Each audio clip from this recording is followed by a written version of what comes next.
Un officier de l'armée américaine porte le Nuclear Football, la mallette contenant les codes de l'arme nucléaire. Olivier Doulieri Newscom dit pas Donald Trump est-il libre de dégainer l'arme nucléaire à tout moment? Non, selon le responsable du commandement stratégique de l'armée américaine, John Hayton, qui a affirmé samedi qu'il n'obéirait pas à un ordre illégal de frappe nucléaire donné par le président américain.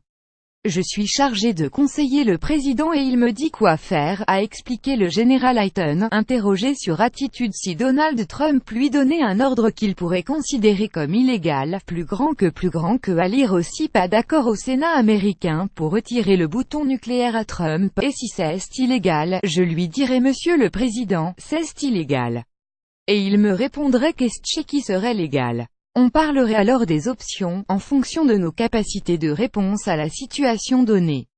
C'est comme ça que ça marche.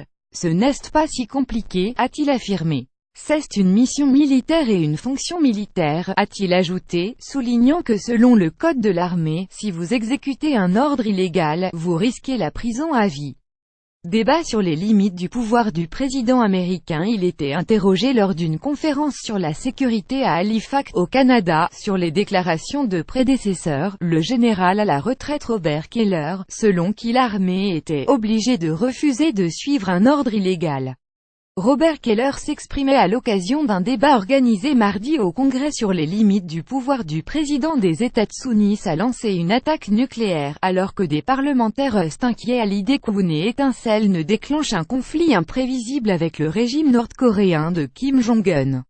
Le président américain a suscité l'inquiétude d'une partie de la communauté internationale après des déclarations enflammées contre Pyongyang, qui a effectué 6e essai nucléaire début septembre.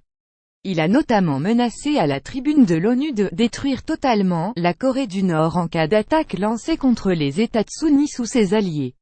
Auparavant, il avait promis à Pyongyang le feu et la fureur, après 2 essais réussis d'un missile balistique intercontinental ICBM censé mettre le territoire américain à portée de frappe nord-coréenne.